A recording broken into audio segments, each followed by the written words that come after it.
आजचा बंद बेकायदेशीर आहे, कोणताही राजकीय पक्ष असा बंद करू शकत नाही असं कोर्टाने फटकारलेलं आहे विरोधकांना।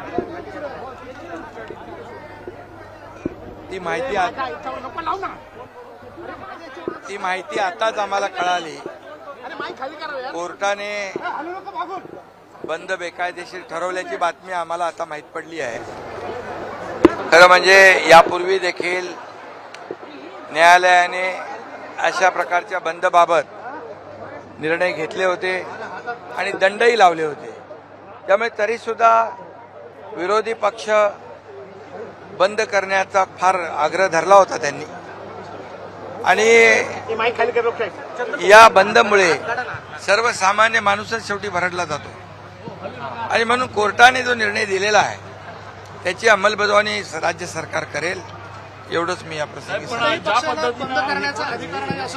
म्हणून कोर्टाच्या निर्णयाचा आदर आणि कोर्टाच्या निर्णयाची अंमलबजावणी पालन सरकार करेल। पण उद्या जर बंद करण्याचा प्रयत्न झाला तर सरकार कशा पद्धतीने हाताळेल? कोर्टाच्या निर्णयाचं पालन आम्ही करू, कोर्टाच्या निर्णयाचा अंमलबजावणी आम्ही करू।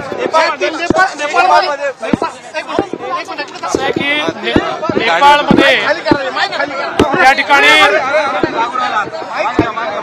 नेपाळमध्ये जी दुर्घटना झालेली आहे त्याच्यामध्ये आपल्या जळगाव जिल्ह्यातले लोक आहेत। सन्माननीय मुख्यमंत्री महोदयांनी चीफ सचिव सेक्रेटरींना सांगितलं आहे, माझी चीफ सेक्रेटरींची चर्चा झाली।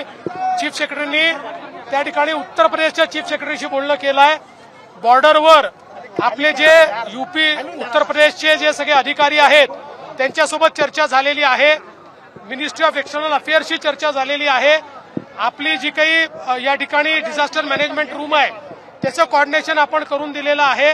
त्यामुळे सर्व प्रकारे त्या ठिकाणी जी काही मदत आहे ती मदत देण्याचा प्रयत्न आपला आहे आणि उत्तर प्रदेश सरकारच्या मदतीनं ज्या काही त्या ठिकाणी बॉडीज आहेत त्या आपल्याला महाराष्ट्रात आणण्याचा आम्ही प्रयत्न सुरू केलेला आहे। लाडकी बहीण योजनेसाठी ज्या गर्दी होतीये, महिला काही ठिकाणी बेशुद्ध झाल्या आहेत नंदुरबारमध्ये, आपल्याकडनं काय सूचना आहेत का?